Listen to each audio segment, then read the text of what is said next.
O materno, José Bardim, que morreu há 43 anos, na idade de 80, era um homem que havia conservado as tradições patriarcais e piedosas dos tempos passados. Tinha em Abrites uma tabacaria e desempenhava ao mesmo tempo as funções de secretário da Mairie. Todas as noites, no meio de sua numerosa família, fazia-se ouvir em alta voz a oração em comum, em compartimento contíguo ao estabelecimento. Uma noite, cerca das 9 horas, quando toda a família orava, produziu-se um ruído extraordinário na loja, como se tivesse imprimido um abalo formidável ao pesado balcão, fazendo ressoar ruidosamente as balanças e todos os objetos que nele se encontravam. Todos correram para o compartimento referido, procurando o motivo de tão insólito barulho. Com grande espanto, encontrou-se cada coisa no seu lugar e nada de anormal se descobriu. Continuando-se a oração interrompida, ouviu-se novo estrondo, inteiramente idêntico ao primeiro. Diante da inquietação geral, meu bisavô recomendou que ninguém se movesse, acrescentando que tal barulho devia ser provocado pela alma de um membro da família que acabasse de falecer. Esclareceu ainda que era provável que se tratasse de sua mãe, que vivia em Charavines, e recitou um de Profundis.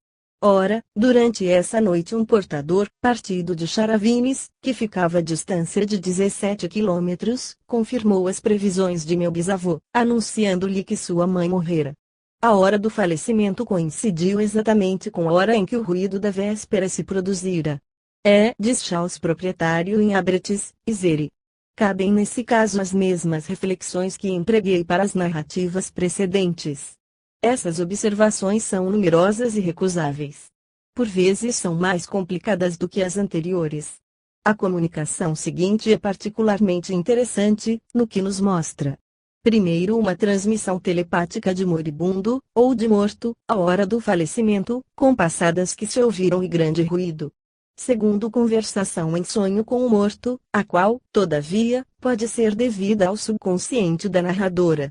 Não classifico esta observação entre os fatos do tomo I, porque a ação do falecido não está demonstrada nela, sendo no entanto possível. Leamos essa circunstanciada carta, carta 584, em 1870 tinha eu um irmão de 16 anos ao qual eu amava como filho.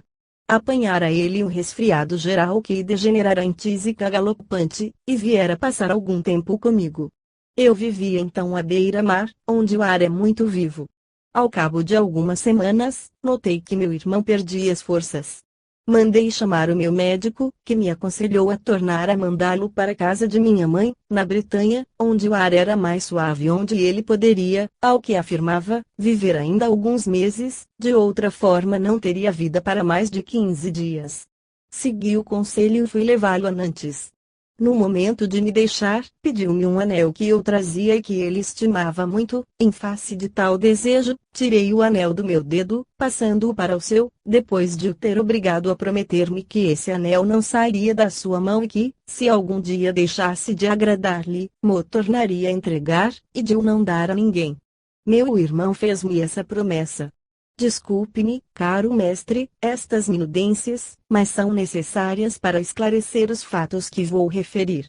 Isso se passava em junho de 1870. A 14 de agosto do mesmo ano, pela meia-noite, estava eu ocupada com um trabalho urgente e a minha criada permanecia perto de mim. A casa era habitada por 2 pessoas, o proprietário e eu. De repente ouvimos a porta da rua, que havia sido aferrolhada às 11 horas pelo proprietário, abrir-se e fechar-se com estrondo.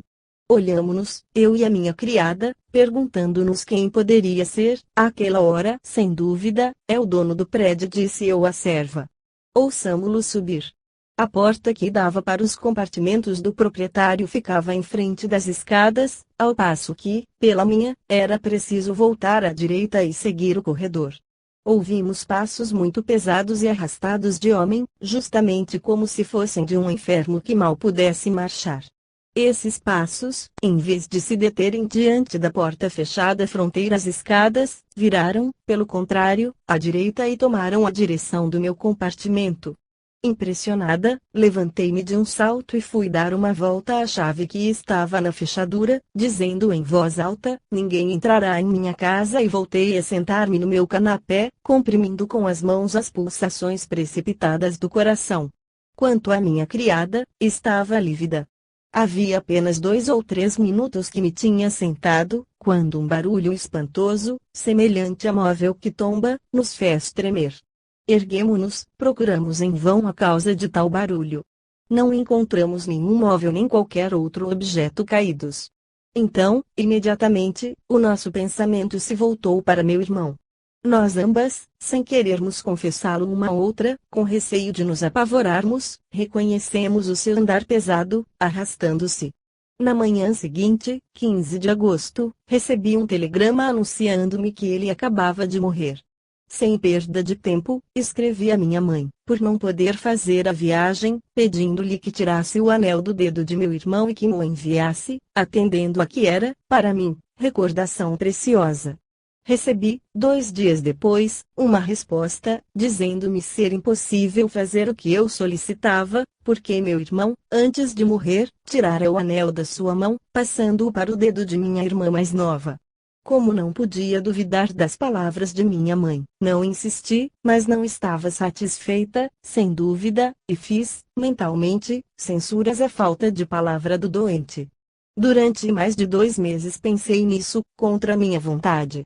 Uma noite sonhei que via meu irmão deitado no seu ataúde, aproximando-me dele, ajoelhei, ergui-lhe a fronte, beijei-o e disse-lhe: não é correto que alguém viole a sua promessa, sabias que eu tinha grande estima pelo anel e que só a grande afeição que te consagrava fez que me privasse dele para te oferecer. Por que não mo mandaste, pois, em vez de o dares à nossa jovem irmã?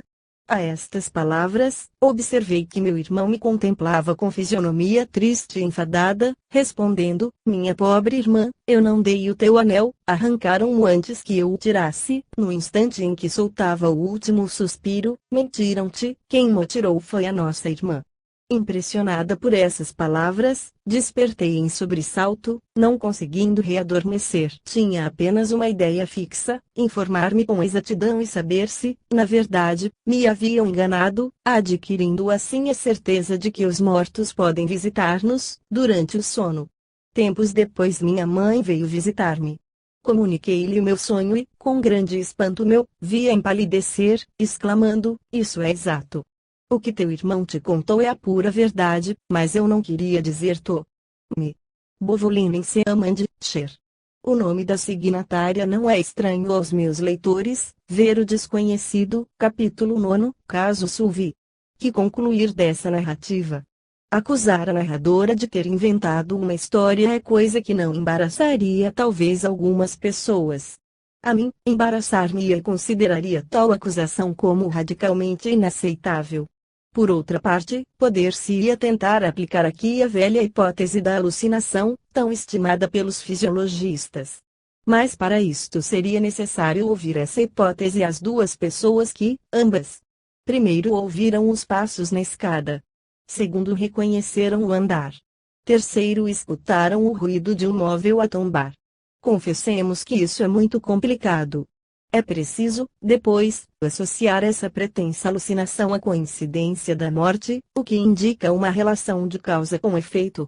Em terceiro lugar, é indispensável ainda explicar a revelação da oferta do anel. O irmão da narradora é, seguramente, o autor da manifestação no momento da morte, passadas ouvidas e barulho no compartimento, pode ter agido de tal modo ainda vivo e o fato não provaria absolutamente o ato de um defunto. A aparição em sonho prova-o? Absolutamente tão pouco, porque a suspeita da possível subtração do anel do dedo do agonizante ou do morto, por sua irmã, pode nascer no espírito da senhora Bovolin. As preocupações, as ideias, tomam no sonho uma forma precisa. Esta pode associar-se à imagem do morto. Não é raro que se creia ver e ouvir em sonho mortos e personagens imaginários. O leitor destas páginas é um ser razoável, ponderado, liberto de toda a ideia preconcebida. Entrego-lhe as peças do processo, de que pode dar-se conta tão bem como eu. Ele admitirá, creio, que o mais provável é que a narradora pudesse pensar, sem o intermediário do morto, que o anel tivesse sido tirado do dedo por sua irmã e que o sonho fosse a consequência dessa suposição. Não inscrevo, pois, este documento nas manifestações de mortos, ainda que a negativa não seja certa, mas nas manifestações de moribundos no instante do decesso. Que o nosso método se conserve severo. É pela livre discussão dos fatos que a nossa instrução avançará. Acabamos de assistir a cenas de ruídos e barulhos tão incompreensíveis uns como outros e, no entanto, impossíveis de negar. Recebi numerosas observações análogas que seria desmedidamente longo reproduzir. Entretanto, cada uma delas tem o seu interesse. Eis uma carta devida a um dos fundadores da Sociedade Astronômica de França, em 1887, o meu laborioso colega A. Small, que associa a observação das curiosidades do céu às composições musicais que tem feito tão excelentes alunos em toda a Europa. Carta 815, Paris, 30 de novembro de 1899. Senhor e caríssimo mestre, ontem tinha, ao almoço, meu sobrinho, o reverendo Palmace, procurador-geral do Sagrado Coração, 33, Rua de Picpus. Como eu lhe dissesse que o havia encontrado, ao senhor, na véspera, e qual tinha sido a nossa conversação, começou a contar-me os dois fatos inclusos. O primeiro deles era-me vagamente conhecido, desde a minha juventude, deve ter se passado em 1855. Quanto ao segundo, já meu sobrinho mo havia transmitido nos mesmos termos há uma dezena de anos, mas não se lembrava disso e julgou que mo comunicava ontem pela primeira vez, pormenor que é talvez útil não esquecer. Foi a meu pedido que ele redigiu, para o senhor, a narrativa que vai mais adiante. Contei-lhe, verbalmente, um outro fato idêntico que, na minha infância, por 1844 ou 1845, ocorreu na minha casa paterna. À distância de 2 léguas da nossa morada vivia uma nossa velha tia, doente. Uma noite, pelas 2 horas da manhã, um barulho enorme ouviu-se de repente na escada da nossa casa, que conduz do primeiro ao segundo andar. Era como se o pesado baú que estava no patamar se tivesse precipitado de alto a baixo nessa escada. Minhas irmãs, que dormiam em quartos diferentes, tanto no primeiro como no segundo andar, acordaram assustadíssimas. Foi a tremer que acenderam a lâmpada e se dirigiram ao patamar para ver o que se teria passado. Nada viram de anormal. Tudo estava no seu lugar, nenhum móvel fora desarranjado. No dia seguinte, pelas 7 horas, vieram informar-nos de que nossa tia morrera pelas 2 horas da madrugada. Seu profunda e sinceramente devotado A. Small. Eis a carta do padre, carta 815, primeiro fato lembro-me perfeitamente, contava eu talvez 12 a 15 anos, de que meu venerando pai tinha um amigo íntimo que amava eternamente. Vivia a distância de 2 quilômetros da nossa casa. Adoecendo gravemente, meu pai foi visitá-lo. No regresso disse-nos, parece-me que o meu velho Adams não passará desta noite. Deitamo-nos pouco depois das 9 horas, se bem me recordo. Pelas 10 horas fomos despertados por um encontrão atirado à porta exterior, que nunca era fechada à chave, passos pesados e arrastados detiveram-se à nossa porta. Todos reconhecemos imediatamente a marcha entorpecida pela idade muito característica do nosso grande amigo Adams, que sabíamos, no entanto, estar agonizante em sua casa. Meia hora depois vieram trazer-nos a notícia do seu decesso que ocorrera na hora pressentida por nós.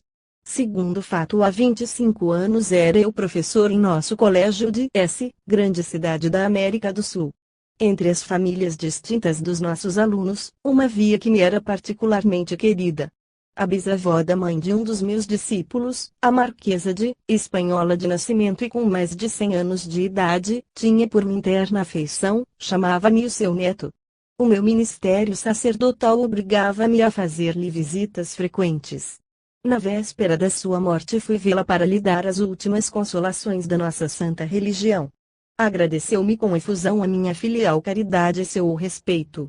Deixei-a muito tarde, já de noite. Chegado a casa, deitei-me, mas pouco depois de ter adormecido fui acordado por terrível grito que parecia atravessar muito lentamente o meu quarto. Apavorado, saltei do leito, acendi a vela reconheci perfeitamente nesse grito de angústia a voz da minha venerável amiga, a Marquesa. Para não tomar aquilo como ilusão da minha parte, escrevi imediatamente, num pedaço de papel, são 2h30 da madrugada e ouço perfeitamente a voz da bisavó. Terá ela morrido nesta mesma hora? A Marquesa vivia a distância de 20 minutos da minha casa.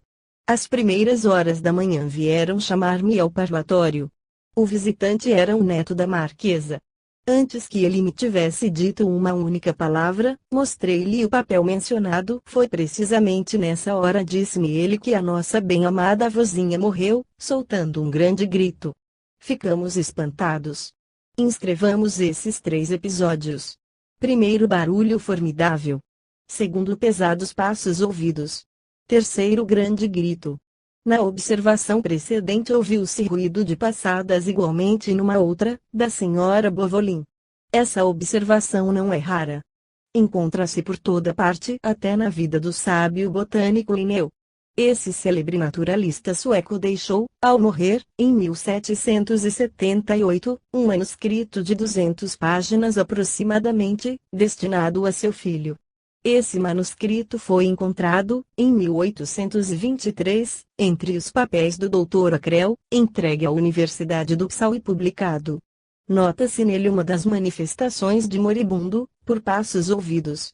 Durante grande parte da sua vida, Linneu anotara muito conscienciosamente os fatos que lhe pareciam estranhos e inexplicáveis. Há aí, em numerosas narrações sobre os sonhos, as intuições, as aparições, fatos que interessam a psicologia. Eis o concernente ao quadro deste capítulo. Na noite de 12 para 13 de julho de 1765, escreve ele, pela meia-noite, minha mulher ouviu andar alguém durante muito tempo, com um passo pesado, no meu museu. Chamou-me. Ouvi essa marcha também, embora tivesse a certeza de que ninguém podia encontrar-se aí, estando as portas fechadas e as chaves no meu bolso. Dias depois soube que o meu mais fiel amigo, o comissário Cario Clerc, havia morrido precisamente à mesma hora. Era bem no andar dele, reconheci Clerc, em Estocolmo, só por ouvi-lo caminhar. Essas manifestações são em tão considerável número que, em lugar de um capítulo, poderiam formar um volume. Vemo-nos apenas embaraçados na escolha, para as examinar e adotar. A que segue vai impressionar-nos muito particularmente. Uma dupla audição anunciando uma morte foi transmitida ao Dr. Richet pelo Sr. Teófilo Lemonnier, farmacêutico em Rennes, audição tanto mais digna de atenção quanto é certo ter ela sido dirigida independentemente a 2 pessoas diversas. Eila, uma noite de setembro de 1891, pelas 5h03, o Sr. Lemonnier foi despertado por um barulho insólito, violento, nos taipais da sua farmácia. Esse barulho persistiu durante 1 ou 2 minutos. Vestiu-se à pressa e foi abrir, apenas viu na rua os varredores que ele interrogou e que lhe afirmaram não terem visto ninguém. Havia, de resto, à porta da botica uma campainha, e um cliente ter-se-ia servido dela, em vez de bater de tal modo. Aturdido pelo inexplicável incidente, o Sr. Lemonnier entrou no seu quarto, para acabar de vestir-se. Pelas 7h viu chegar um dos seus melhores amigos, o Sr. Nivot, cirurgião dentista. Bravo, exclamou o farmacêutico, que te traz por aqui a esta hora matinal? Palavra de honra, respondeu ele, que é uma coisa muito estranha. Imagina que, pelas 6h menos um quarto, fui bruscamente despertado por um barulho anormal. Batia-se com força a porta do meu quarto. Mais devagar bradei, eu não sou surdo. Quem está? Mas o barulho continuou e apressei-me a ir abrir a porta. Não estava ninguém em minha casa, toda a gente dormia ainda. Vesti-me, pensando numa brincadeira qualquer, e desci a escada rapidamente. A grade de entrada havia ficado fechada e o porteiro afirmou-me que ninguém entrara em casa. Bem, meu caro amigo, aconteceu-me a mesma coisa, e eis porque me vês de pé a esta hora. Talhei e eu. Olhamo-nos um momento e, ao mesmo tempo, exprimimos pensamento idêntico: o nosso pobre Scolan deve ter morrido. Scolan era um dos seus amigos, antigo advogado, violoncelista distinto, que, acabrunhado pelo infortúnio, quase cego, gravemente enfermo, não havia sido amparado, nos últimos tempos, senão pela abnegação dos senhores Nivot e Lemonnier, que o iam ver, todos os dias, ao hospital. Um laço indestrutível unia os três amigos. Dirigiram-se imediatamente ao hospital. O vigia de noite, ao vê-los chegar, fez-lhes um sinal que eles compreenderam imediatamente. Morreu? Interrogaram. Sim. A que horas? Às 6 menos um quarto.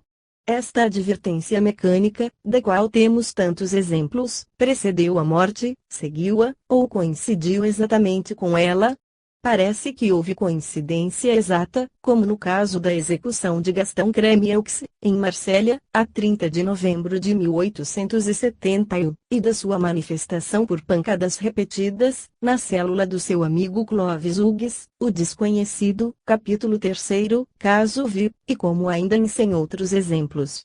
A senhorita Gabriela Renaudot, membro da Sociedade Astronômica de França, colaboradora da Revista Científica, da Revista Geral de Ciências, da Natureza, do Jornal da Juventude, etc., comunicou-me em 1907 o seguinte fato, que publiquei nos Anais das Ciências Psíquicas de agosto de 1907. Este curioso acontecimento foi observado em outubro de 1906, na cidade de Annecy. Uma jovem, casada havia um ano, atacada de tísica pulmonar, sentindo-se um dia mais fatigada do que de costume, não saiu de casa, ao contrário do que costumava fazer, consentindo mesmo que o marido ficasse junto dela. Uma das suas amigas, a senhora Balemande, de 20 anos de idade, foi também fazer-lhe companhia. O marido, sabendo que a sua pobre doente estava próxima da derradeira hora, temia que ela morresse sem os últimos sacramentos, mas, por outra parte, não ousava chamar um padre, com medo de assustar sua mulher, que, não sendo devota e não duvidando, de forma alguma, da gravidade do seu estado, recusava toda intervenção religiosa. No entanto, preveniu-se discretamente um padre, que chegou até junto da doente, como por acaso, para a visitar. Durante a conversa falou-lhe da confissão. Ela, porém, respondeu-lhe que, não crendo morrer proximamente, refletiria sobre as disposições que poderia tomar mais tarde. No entanto, consentiu que dissessem uma missa por ela. O padre deu-lhe a bênção e partiu imediatamente para a igreja. Enquanto ele rezava a missa, a tuberculosa morreu. Seu marido e sua amiga, a senhora Balemande, assistiram aos seus derradeiros instantes. Ora, alguns minutos depois do decesso, ouviram 3 grandes pancadas à porta. O marido da defunta foi abrir, perguntando quem batera. Não obteve resposta. Ninguém. Voltou a sentar-se junto do leito da morta. Pela segunda vez 3 pancadas violentas ressoaram à mesma porta. Foram de novo abri-la. Também ninguém. A senhora Balemande, que me contou isso, é uma senhora de espírito são, nada supersticiosa, não devota, e que ficou tão profundamente impressionada com esse fato de que foi testemunha que, a partir desse dia, nunca mais ousou entrar na antiga habitação da sua falecida amiga. Gabriela Renaudot. Parece-me que, em face do conjunto desses numerosos testemunhos, ser-nos-á impossível duvidar da realidade de tais fatos, por mais inexplicáveis que sejam. O erudito escritor Eduardo Noel contou-me uma transmissão telepática conservada na sua família, de autenticidade indiscutível, cujo valor à sua antiguidade não diminuiu. Eis um extrato da sua carta, que me foi dirigida em novembro de 1918, carta 4057. O meu livro A Segunda Viagem de Micromegas ao Planeta Terra aparecerá brevemente e confio que lhe agradará. Enquanto se não publica, constituo-me no dever de lhe assinalar, para as suas tão sinceras e escrupulosas investigações, um incidente de telepatia ocorrido na minha família e que, seguramente, o impressionará. Tinha eu uma tia que vivia perto de Arras, em 1812. Chamava-se Leblanc e tinha um filho, oficial do exército francês, então na Rússia. Uma noite, durante o seu sono, foi despertada por um barulho insólito de saraiva ou metralha. Acendeu a sua candeia e abriu a janela do quarto, podendo verificar que a noite estava muito calma e que fazia um luar muito belo. O ruído cessara com a luz. Depois de alguns momentos de reflexão e sem que ela pudesse observar qualquer coisa de anormal em sua casa, tornou a deitar-se, adormecendo. Apenas cerrara os olhos e a mesma crepitação de metralha acordou novamente. Então, inquieta, pensou no filho. Estevão pensou, ela não voltará mais. Aproximando-se da sua pequena secretária, escreveu a sua reflexão no livro de apontamentos, aguardando que amanhã surgisse. A partir desse dia não tornou a receber notícias de seu filho. Firmada a paz, dirigiu-se ao Ministério da Guerra, sabendo que seu filho caíra morto no mesmo dia em que ela fora angustiada pelo fenômeno mencionado. Pela cópia exata, Eduardo Noel. Repitamo-lo, até ao presente, era-se levado a atribuir esses ruídos, correspondentes a falecimentos, alucinações do ouvido, a fortuitas coincidências, do mesmo modo que as visões às perturbações da vista.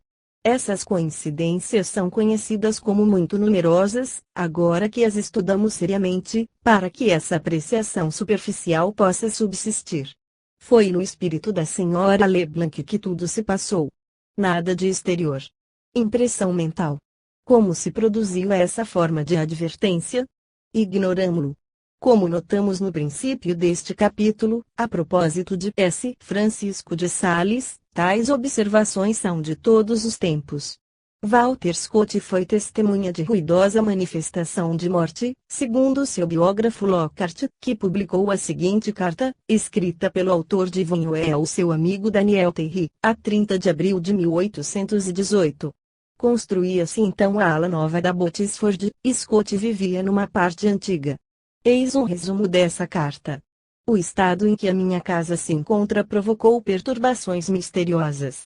Fomos despertados, na penúltima noite, por violento barulho, como se arrastassem tábuas na parte nova. Supus que tivesse caído alguma coisa e não pensei mais nisso. Eram 2 horas da madrugada.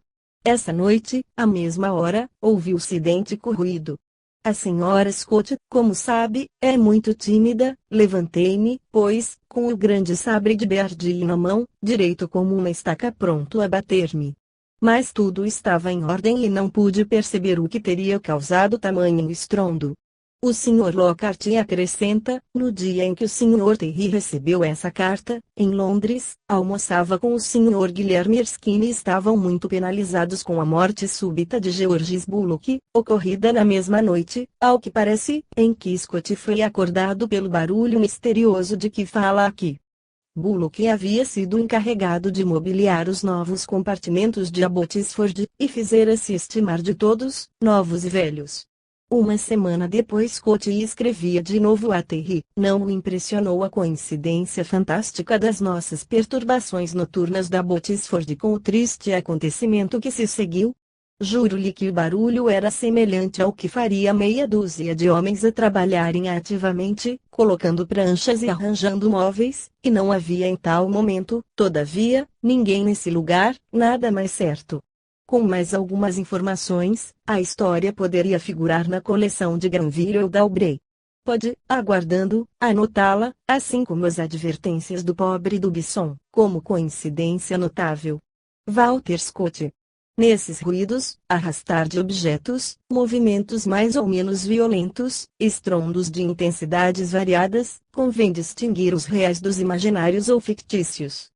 Nestes mesmo, há uma causa exterior aos percipientes, são objetivos e, no entanto, reais sob determinado ponto de vista. Assim, por exemplo, se começarmos pelo primeiro que relatei, o desconhecido, capítulo 3º, caso I, o do general Parmentier, uma janela fechando-se com grande ruído e reabrindo-se imediatamente, sem tombar uma garrafa com água posta diante dela, podemos supor uma ilusão da vista e do ouvido experimentada pelas testemunhas, causada por comoção partida do caçador que acabava de ser morto no momento em que os seus amigos o esperavam à mesa, em sua casa. Devemos admitir a mesma interpretação para o caso publicado depois, abalos de um leito, barulho e estrondo no salão vizinho, sem que nenhum se tenha produzido, na realidade, comoção psíquica coincidindo com a morte de uma amiga a 650 quilômetros. Neste caso e nos outros análogos o fenômeno é subjetivo, devido a uma transmissão psíquica à distância. Não acontece o mesmo com os toques de campainha do Sr. Blavitt, com a sineta de S. Francisco de Sales, com a caixinha de relógio de meu pai, com o chapéu do seminarista e com tantas outras circunstâncias. Aqui o fenômeno é objetivo, exterior aos observadores. Para os fenômenos subjetivos, não temos outras explicações a procurar além das transmissões psíquicas que conhecemos, mas para os deslocamentos reais, os movimentos observados, é muito natural pensar na eletricidade, tendo o cuidado de confessar que ignoramos absolutamente a natureza dessa força. Quantos exemplos poderíamos citar, em apoio dessa assimilação? Publiquei há bastante tempo, 1904, um pequeno livro, Os Caprichos da Faísca, que está todo esmaltado de fenômenos curiosos. Pode ver-se aí, objetos deslocados sem que se lhes haja tocado, pague 287, quadros arrancados das paredes, pague 219, uma porta de moldura atirada para longe, pague 221, uma cômoda partida em pedaços, pague 29, chaves tiradas das fechaduras, pague 222, chaves tiradas de uma porta escondidas num tamanco, pague 218, campainhas sacudidas, pagues 203 e 281, relógio parado, regulador desacolchetado, pague 209. Relógios que estavam parados postos a trabalhar, pague 196, relógios magnetizados, pague 209, velas, bicos de gás, eletricidade, acesos ou apagados, pagues 219 e 226, espelho despregado e posto delicadamente no chão, pague 24. Pedras tiradas de uma lareira e postas de cada lado de uma criança adormecida, pague 137, 3 crianças deitadas, lançadas sãs e salvas, fora de uma casa, ao passo que o leito é partido em 1000 pedaços, pague 216, travesseiro projetado à distância, sem o menor incômodo para a criança adormecida que nele tinha cabeça, pague 214, pedras pesando centenas de quilos precipitadas ao longe, pague 210, chapéu voltado, pague 217, uma faísca em forma esférica empurra uma porta e entra, visitante insólita, pague 86, uma faísca em forma esférica brinca ao lado de uma rapariga sem lhe fazer nenhum mal, pague 19, mulher mascarada de homem é posta completamente nua pela faísca, pague 25, uma fulminada despida e os seus vestuários dependurados numa árvore, pague 26, 2 mulheres faziam tricô, a faísca arrebata-lhes com presteza as agulhas, pague 27. Um relâmpago mata um padre, ao altar, leva a hóstia e vai escondê-la entre a caliça, pague 28, um moço moleiro é aberto em 2, da cabeça aos pés, pague 28, a coronha de uma espingarda é arrancada e levada para compartimento próximo, pague 219, são fundidas balas dentro do cano de uma espingarda sem que a pólvora se inflamasse, pague 224, um rapaz, atravessando uma praça, é atingido por uma faísca e atirado para uma distância de 50 metros, ele próprio comunica o fato, pague 120, um chapéu é lançado a 10 passos de distância, sem que haja o menor sopro de vento, pague 130, no meio de brilhante soirée dançante, a faísca entra pela chaminé, cobrindo de fuligem os pares que dançavam, transforma-os em negros, pague 137, corpos reduzidos a cinzas, ficando intactos os seus vestuários, pague 123. Em oposição a isso, vestes queimadas, ficando intactos os corpos, pague 123, colares de ouro volatilizados sem deixarem o menor traço, pague 195, douraduras tiradas a caixilhos, pague 205, pregos arrancados a um canapé forrado de cetim e levados para debaixo de uma telha. No telhado da casa, pague 199, vidros fendidos, vidraças utilizadas, pague 215, moedas roubadas pela faísca, pague 209, pratos, em pilha, quebrados de 2 em 2, pague 222, etc. Quantas outras extravagâncias poderíamos acrescentar a estas? Em julho de 1911 uma faísca caiu no gabinete do chefe da estação de Figueiredo, VAR, e esvaziou todos os tinteiros, sem deixar em qualquer parte a menor mancha de tinta. No mesmo mês, em Vinon, próximo de Toulon, esvaziou uma lagoa com 3 metros d'água. E as fotografias feitas pela faísca? Dei, outrora, o nome de raio ceremoniosa a esses raios fulgurantes. Eis alguns exemplos. A 17 de junho de 1896 um jornaleiro, chamado Elisson, foi atingido pela faísca numa cabana, perto de Pertuis, Vaucluse, e esses raios fotografaram-lhe no peito, através da roupa, um homem e um pinheiro que ficavam a 100 metros de distância. Recebi o relato e os desenhos desse curioso fenômeno do Maire de Pertuis, o Dr. Tornatoire, que, precisamente, examinara a vítima. O fulminado levantou-se são e salvo, pague 250. A 27 de junho de 1866, em Bergueim, Alto Reno, um raio fotografou a folhagem de uma tilha nas costas de 2 homens, deitando-os por terra, sem os matar. O sábio físico Irne, do Instituto, escreveu-me a esse respeito, dizendo-me que o mais hábil desenhista não faria melhor, pague 258. No verão de 1865 roubaram a bolsa, no caminho de ferro, ao Dr. Derendinger. Tempos depois foi chamado para examinar um homem atingido por uma faísca e viu, na coxa do fulminado, não morto, a fotografia das suas iniciais, 2D cruzados, que estavam incrustados em aço na sua bolsa de tartaruga. O fulminado era o ladrão, pague 266. Uma faísca caiu um dia sobre a igreja de São Salvador de Lagny, deita ao chão 50 fiéis que aí estavam rezando, fende o altar, deixando suspenso, não se sabe como, o quadro que representava Jesus Cristo, arrebata o cortinado que cobria o mesmo quadro, tirando-o da vareta de ferro sem o ter deslocado nem partido os anéis de cobre, despedaça em 4 pedaços o cartão no qual as regras e formulário para dizer a missa estavam impressos, decalca na toalha do altar as palavras sagradas da consagração, omitindo as expressões supremas, o que est corpus meum e que est sanguis meus, pague 273. Esses fenômenos e 1000 outros estão averiguados, verificados, são irrecusáveis. Um dos mais singulares e dos mais jocosos é talvez ainda este, publicado no tomo X das Atas da Academia de Ciências. O fato passou-se nos arredores de Nimes. Algumas moças conversavam umas com as outras, quando um raio as deitou por terra. Levantaram-se, sem qualquer ferimento. Uma delas, porém, queixava-se de picadas que se tornavam muito vivas e dolorosas. As suas amigas quiseram saber o que havia acontecido, e viram, non sine miratione, pudendum perustum, ruberrimum, labiatum effecta, pilos deficientes usque ad bulbum, punctosque nigros, propilis, undicutim rugosissimam, ejus referunt amicae, primum barbatissimam et hoc factus semper imberbenice, pague 117. Detenhamo-nos nessa farsa da faísca. As manifestações assinaladas neste livro, por vezes atribuídas a espíritos, não são, verdadeiramente, mais extraordinárias do que as do raio.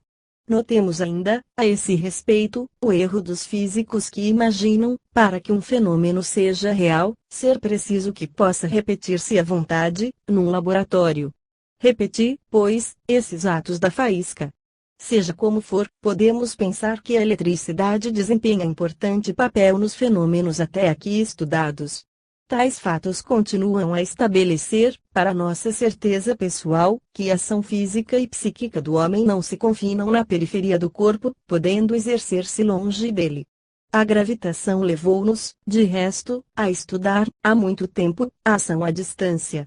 Reencontraremos esses ruídos e essas pancadas no capítulo geral das manifestações de moribundos, no momento da morte, mas não era inútil anotá-los neste capítulo, para que meditemos neles e lhes apreciemos o interesse. Antes de examinarmos o conjunto das manifestações, detenhamo-nos em certos fatos particularmente notáveis, intermediários entre a vida e a morte, nos quais uma parte da ação poderia atribuir-se aos vivos. A primeira das observações expostas no capítulo seguinte é, apesar da sua eloquência, de interpretação extremamente difícil. Encontramo-nos aqui inteiramente entre a morte e a vida. Consideremo-las com cuidado. Capítulo 10. Entre a vida e a morte. Fatos intermediários, em que os vivos podem estar ainda em ação. Moribundos que vêm dizer, vou partir ou estou morto. Chamamentos telepáticos no momento da partida. O tempo, esta imagem móvel da imóvel eternidade. J. R. Roussel. Os documentos que aqui reunimos são em tão elevado número, mesmo admitindo apenas uma escolha muito restrita deles, que nos convidam, não me cansarei em o repetir, a uma classificação tão ordenada quanto possível, a fim de reconhecer seguramente o que pertence à vida e o que pertence à morte. Tivemos sob os olhos manifestações e aparições provenientes, certamente, de seres vivos. Vamos examinar as que se apresentam como intermediárias entre os dois estados e podem ser interpretadas tanto do lado da morte quanto da vida. Chegamos, por este modo, gradualmente aos fatos cuja origem está, sem dúvida, da outra banda da porta misteriosa. Iniciarei este capítulo por um dos casos mais impressionantes que conheço e ao mesmo tempo tão expressamente verídico, aquele que já assinalei em O Desconhecido, nas observações sobre a telepatia nos sonhos, capítulo 7, caso LXX. Pedirei aos investigadores desejosos de chegar a uma convicção definitiva a permissão de o recordar aqui, para o meu estudo atual. Ei-lo, nos primeiros dias de novembro de 1869, escreve o narrador, saí de Perpignan, minha cidade natal, para ir continuar os estudos de farmácia em Montpellier. Minha família compunha-se de minha mãe e de minhas 4 irmãs. Deixei-a muito feliz e de perfeita saúde. A 22 do mesmo mês, minha irmã Helena, bela jovem de 18 anos, a mais nova e a minha preferida, reunia na casa paterna algumas das suas amigas. Pelas 3 horas da tarde dirigiram-se, em companhia de minha mãe, para o Passeio dos Plátanos. O tempo estava lindíssimo. Ao cabo de meia hora minha irmã foi assaltada por súbito mal-estar. Mãe, disse ela, sinto um calafrio estranho percorrer-me todo o corpo, tenho frio e dói-me muito a garganta. Vamos para casa. 12 horas depois minha bem-amada irmã expirava nos braços de minha mãe, asfixiada, abatida por uma angina inflamatória que 2 médicos foram impotentes para vencer. Minha família era eu o único homem para representá-la nas exéquias. Mandou-me telegramas um atrás do outro para Montpellier. Por terrível fatalidade, que ainda hoje deploro, nenhum me foi entregue. Ora, na noite de 23 para 24, 18 horas depois da morte da pobre criança, fui presa de espantosa alucinação. Tinha entrado em casa às 2 horas da madrugada, com o espírito livre e ainda cheio da alegria que havia experimentado nos dias 22 e 23, consagrados ao divertimento. Deitei-me muito satisfeito. 5 minutos depois adormeci. Pelas 4 horas da manhã vi surgir diante de mim a figura de minha irmã, pálida, ensanguentada, inanimada, e um grito penetrante, repetido, lamentoso, ressoou ao meu ouvido: que fazes tu, meu Luís? Vem, não te demores. No meu sonho, nervoso e agitado, aluguei um carro, mas, apesar dos esforços sobre-humanos, não podia fazê-lo avançar. Via sempre minha irmã pálida, ensanguentada, e o mesmo grito lancinante, repetido, lamentoso, a ressoar ao meu ouvido: que fazes tu, meu Luís? Vem, não te demores. Despertei bruscamente, a face congestionada, a cabeça em fogo, a garganta seca, a respiração ofegante, ao passo que meu corpo estava inundado de suor. Pelas 11 horas da manhã cheguei à pensão invadido por enorme tristeza.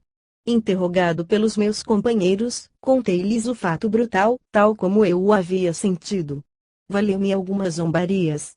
Às 2 horas fui para as aulas, na esperança de encontrar alguma quietação no estudo. Ao sair do curso, pelas 4 horas, vi uma mulher vestida de luto avançar para mim. A 2 passos de distância, ergueu o véu. Reconheci minha irmã mais velha, que, inquieta a meu respeito, vinha, apesar da sua extrema dor, saber o que acontecera. Informou-me do fatal acontecimento que nada podia fazer-me prever, pois que recebera, no dia 22, de manhã, excelentes notícias de minha família. Tal é o relato que lhe envio e que, por minha honra, garanto ser verdadeiro. Não exprimo nenhuma opinião, limito-me a contá-lo. Já lá vão 20 anos e a impressão é sempre bem profunda, sobretudo agora, e se os traços fisionômicos da minha Helena me não aparecem com a mesma nitidez, ouço constantemente o mesmo chamamento lamentoso, multiplicado, desesperado: que fazes tu, meu Luiz? Vem, não te demores. Luiz Noel, farmacêutico em Sete. Essa narrativa, publicada em 1891 pelo meu amigo, o Dr. Dariex, nos Anais das Ciências Psíquicas, de que era diretor, vinha acompanhada de documentos destinados a confirmar-lhe a autenticidade.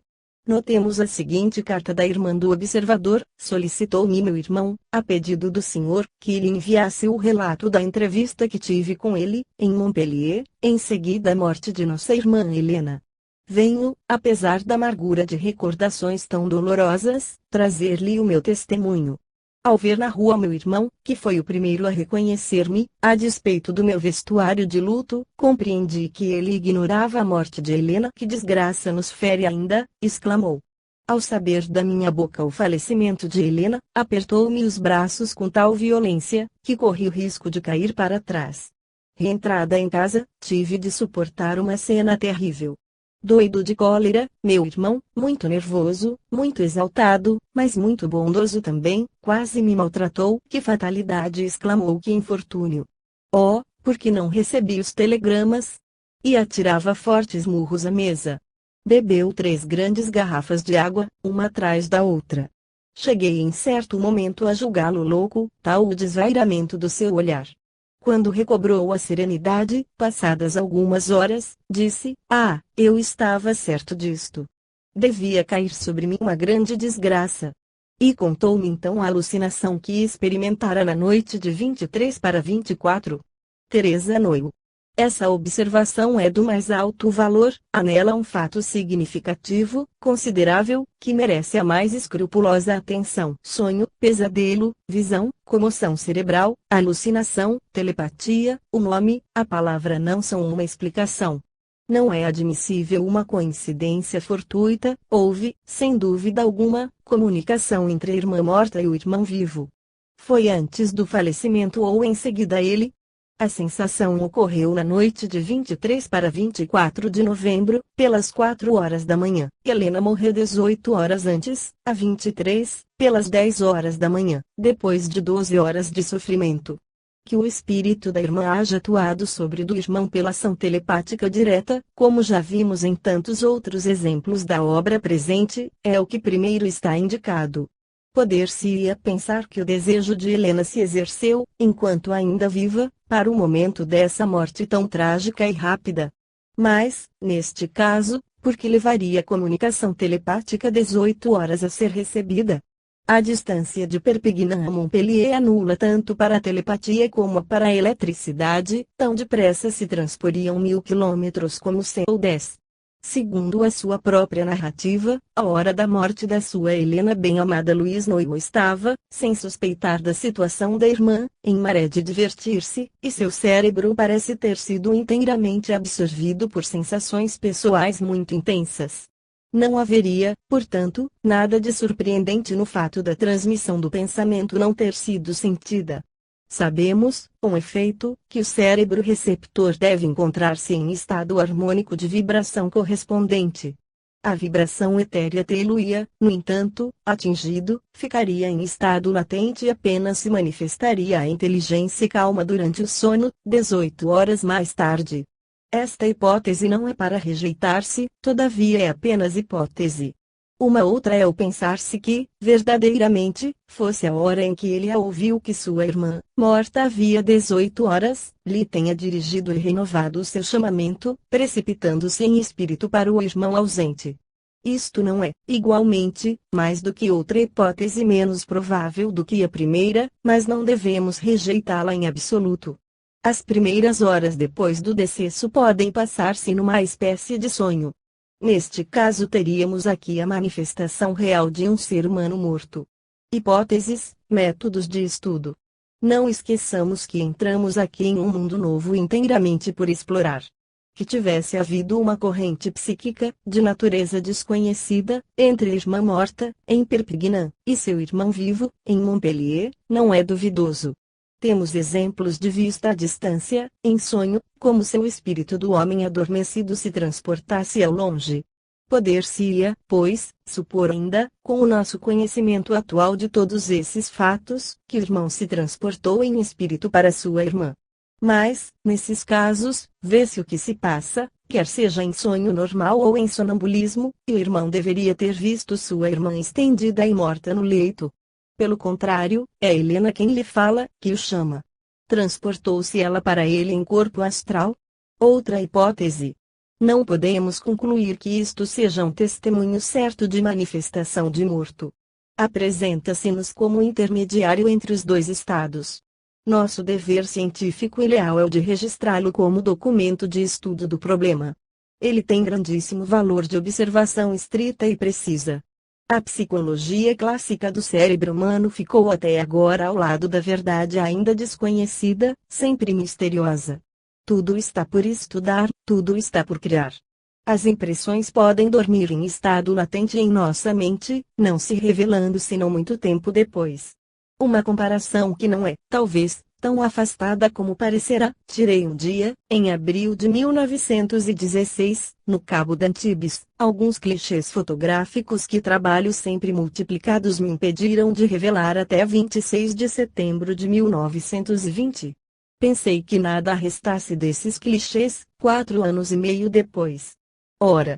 Primeiro, no desenvolvimento habitual não se apurou nada de visível. Segundo, tendo uma placa ficado toda a noite em banho revelador, a imagem revelou-se por si mesma, nitidamente, na manhã seguinte. Essa imagem havia ficado latente 4 anos e meio. Invisível, ignorada de todos, além do operador, 20 olhos, 100 olhos teriam podido examinar essa chapa, por transparência, a lanterna vermelha do laboratório fotográfico, sem nela descobrirem o menor traço impressionado. Foi necessário revelador especial para que, ao cabo de 53 meses, a imagem aparecesse. Notarei que dessa paisagem registrada em abril de 1916 nada restava já na natureza, em setembro de 1920, de exatamente igual ao que era então. Certas árvores haviam crescido, outras secado, muitos invernos e muitas primaveras renovaram o cenário e a vaga que batia a costa não tinha a mesma água. Construir a si mesmo aí um pavilhão, tudo se transformara. A fotografia que poderíamos atualmente tirar desse mesmo sítio seria por completo diversa. Contudo, se nada hoje restasse dela, absolutamente nada, se um tremor de terra, um cataclismo geológico, um encontro de duas correntes oceânicas a tivessem feito desaparecer, a paisagem de abril de 1916 nem por isso deixaria de ser menos conservada, em estado latente, nessa chapa fotográfica, da qual uma combinação química apropriada bastou para fazer sair da invisibilidade do desconhecido. O mesmo raciocínio aplicar-se a uma imagem humana. O caso do Sr. Noel faz-nos pensar que o cérebro pode guardar também imagens latentes. Sabemo-lo, de resto. Pelo nosso estudo psíquico, vamos mais longe e devemos aplicar tal conservação ao ser mental. Não poderiam as imagens mencionadas reaparecer muito tempo depois? Friedrich Miers propôs, como os meus leitores sabem, essa explicação. É mesmo provável que, numa casa, fiquem formas invisíveis aqui e ali, da mesma forma que num cofrezinho vazio subsistem traços de um perfume dali tirado há muito tempo. Não tem a palavra manes por origem o verbo manere, ficar? Outros casos análogos permitir-nos-ão, talvez, encontrar a explicação definitiva. Eis um exemplo assaz curioso de aparição que bem parece provir também de ser ainda vivo, no momento de morrer. A pessoa aparecida não diz, como em muitos outros casos, estou morta, mas vou partir. Esse exemplo tem a garanti-lo Victor Hugo, que o relatou em suas notas reunidas sob o título de Coisas Vistas. Foi consignado na data de 5 de dezembro de 1846. Vejamos a narração. A 27 de novembro último, uma velha mulher, a senhora Guerin, de 66 anos de idade, que vivia na Rua dos Fosséis do Temple, 34, no quarto andar, estava enferma de uma doença que parecia sem gravidade e que o médico classificara de indigestão. Eram 5 horas da manhã. Sua filha, viúva, chamada Senhora Gerard, que vivia com ela, levantou-se cedo, acendeu o seu candeeiro e sentara-se a trabalhar junto do fogão, perto do leito de sua mãe. Espera, disse ela, a Senhora Lane deve estar de volta do campo. Esta Senhora Lane era a antiga tendeira do ângulo das ruas São Luís e São Cláudio. É preciso, acrescentou a Senhora Gerard, que eu vá hoje visitá-la. É inútil, respondeu a mãe. Por quê? Porque há uma hora que ela morreu. Ora, minha mãe. Que diz? Está a sonhar? Não. Estou bem acordada, não dormi nada em toda a noite e ao bater das 4 horas da manhã vi passar a Senhora Lane, que me disse, vou partir, vindes também? A filha pensou que sua mãe sonhara, realmente. Quando o dia surgiu, foi ela ver a Senhora Lane. Tinha morrido durante a noite, pelas 4 horas da madrugada. Na tarde do mesmo dia a Senhora Guerin teve um vômito de sangue. Chamado um médico, declarou, não durará mais de 24 horas. Efetivamente, no dia seguinte, pelas 12 horas, teve um segundo vômito sanguinolento, morrendo. Conheci a Senhora Guerin e foi a Senhora Gerard, mulher honesta e crente que nunca mentiu na sua vida, quem me contou o caso. Victor Hugo. Como toda a gente sabe, o poeta vivia então muito perto, Praça dos Vosgos. Temos aqui um duplo fato psíquico dos mais curiosos. Primeiro, a aparição da agonizante à sua amiga e segundo, o convite feito à mesma para morrer também tranquilamente, como se tratasse de pequena viagem ou mesmo um passeio. Segundo todas as probabilidades, essa mulher não estava completamente morta quando se manifestou a sua amiga e lhe disse, vou partir, vindes também? A morte desta, ocorrida de manhã, pode ter sido provocada pelo golpe que recebeu, em virtude da aparição. Há aqui, assim como no episódio de Helena Noyle, um caso intermediário entre as aparições de vivos e as aparições de mortos. O fato seguinte parece-se com os dois precedentes, como audição.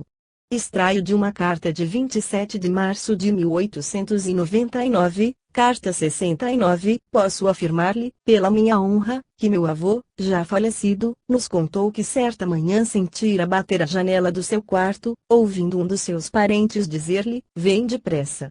A aparição coincidira exatamente com a morte do mencionado parente, que só na manhã seguinte se tornou conhecida. Paulo Faivresaint-Sier do Tailo, Charente Inferiore. O ouvinte não se apressou a obedecer ao convite, como no caso da Senhora Guerin. No exemplo que vou apresentar é ainda uma voz que se faz ouvir. Um correspondente, já anteriormente citado, escrevia-me em 13 de fevereiro de 1899, minha tia e madrinha Rosália de Chaux, morta em minha casa em 1884, com 72 anos de idade, contou-me que dos 16 para 17 anos, estando então em Billieu, tivera uma amiga muito íntima, jovem da sua idade, Emília Trouillaude, vivendo na mesma comuna mas em outro lugarejo. Certo dia, achando-se esta última um pouco indisposta, foi fazer-lhe uma visita, encontrou-a doente, sem todavia notar no seu estado qualquer sintoma sério. Volvidas algumas horas, ao cair da noite, experimentou, com grande pavor seu, uma sensação estranha, como se tivessem roçado por ela as asas de uma ave invisível, e ouviu distintamente estas palavras, adeus, Rosália. Reconheceu então, com muita nitidez, a voz da sua amiga. Minha tia entrou em casa, soluçando, e exclamou, Emília morreu, acaba de me dizer adeus.